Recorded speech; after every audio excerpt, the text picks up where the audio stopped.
दोस्तों, पहलगाम में आतंकी हमले के बाद जो केंद्र सरकार है उसने नेशनल जो सिक्योरिटी एडवाइजरी बोर्ड है यानी कि एनएसएबी उसमें पुनर्गठन का फैसला किया। पूर्व रॉ यानी कि रिसर्च एंड एनालिसिस विंग्स के चीफ रह चुके आलोक जोशी को एनएसएबी का चेयरमैन बनाया गया है। कई सारे सवाल हैं। सवाल यही पहला कि आलोक जोशी आखिर हैं कौन। आलोक जोशी लखनऊ के रहने वाले हैं, उत्तर प्रदेश के लखनऊ से।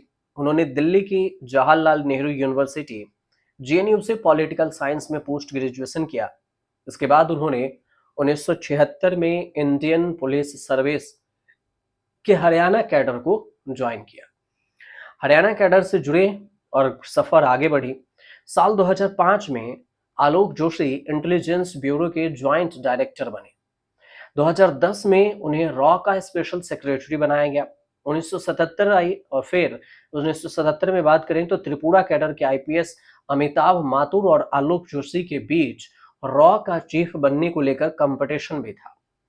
दोनों के इस पद के लिए जो कोशिश कर रहे थे और दोनों के लिए जो क्वालिफाइड भी थे, दोनों प्रधानमंत्री की जो अपॉइंटमेंट्स है उसमें कमेटी में द कैबिनेट इंडिया ने माथुर को नहीं बल्कि आलोक जोशी को ही रॉ का अब चीफ चुना है। 1988 में इनका जो एनएसबीए का गठन हुआ था। दिसंबर 1998 में, जो 1998 की बात है, माफ कीजिए 88 नहीं 98 था, तो दिसंबर 1998 में एनएसएबी का गठन हुआ। एनएसएबी यानी कि नेशनल सिक्योरिटी एडवाइजर बोर्ड एक खास समूह है जिसमें सरकार के बाहर के लोगों को शामिल किया जाता है और इसका काम होता है राष्ट्रीय सुरक्षा परिषद का विश्लेषण देना, परिषद के मुद्दा के लिए समान समाधान और पॉलिसी को सुझाना। इस सब के बीच में जो एनएसएबी का महत्व है और इसकी भूमिका क्या है ये समझिए। तो राष्ट्रीय सुरक्षा सलाहकार बोर्ड एनएसएबी भारत की राष्ट्रीय सुरक्षा प्रबंधन प्रणाली का एक महत्वपूर्ण हिस्सा है, विंग्स है। अब यह बोर्ड सुरक्षा परिषद जो एनएससी है उसको दीर्घकालिक विश्लेषण और सुझाव देता है। एनएसएबी का गठन पहली बार 1998 में अटल बिहारी वाजपेयी सरकार के दौरान किया गया था और तब से यह राष्ट्रीय सुरक्षा नीतियों को आकार देने में महत्वपूर्ण भूमिका निभा रहा है। बोर्ड महीने में कम से कम एक बार बैठक करता है और आवश्यकता अनुसार नीतिगत मुद्दों पर सलाह देता है। महीने में एक बार बैठक होती है, अगर जरूरी पड़ा तो कुछ सलाह केंद्र सरकार को दे दिया। अब एनएसएबी ने जो अतीत में कई महत्वपूर्ण योगदान भी दिए, जैसे 2001 में परमाणु सिद्धांत का मसौदा तैयार किया, मतलब ड्राफ्ट तैयार करना। 2002 में रणनीतिक रक्षा समीक्षा करना।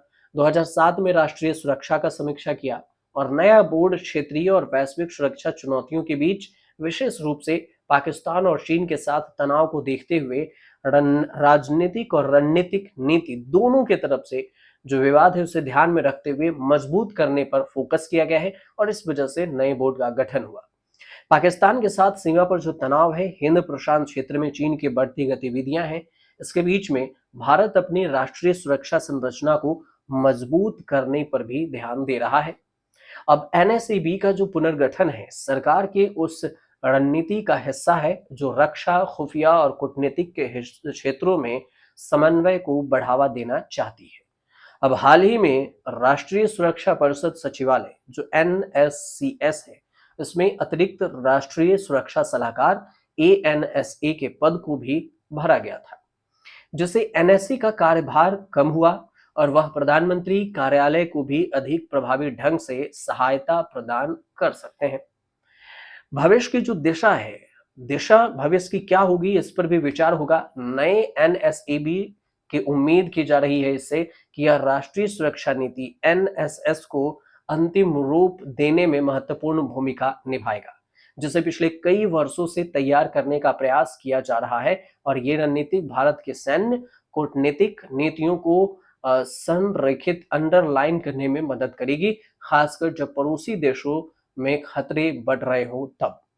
अब आलोक जोशी के नेतृत्व में एनएसएबी का फोकस न केवल पारंपरिक सुरक्षा खतरों पर होगा बल्कि साइबर युद्ध पर भी होगा, तकनीकी खुफिया जानकारी और क्षेत्रीय स्थिरता जैसे उभरते क्षेत्रों पर भी होगा।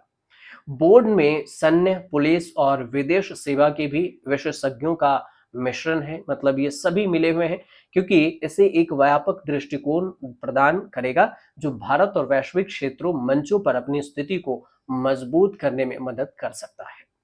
तो ये कुल मिलाकर एनएसएबी के जो बोर्ड मेंबर्स हैं उनकी जानकारी थी। साथ में ये कौन है, जोशी, आलोक जोशी, उनकी भी बात हमने आप तक पहुंचाई। अगर आप तक पहुंची हो सही से, आप आसान भाषा में समझ पाए हो, तो हमारे चैनल से जरूर जुड़िएगा, सब्सक्राइब कीजिएगा, शेयर कीजिएगा और कमेंट कीजिएगा।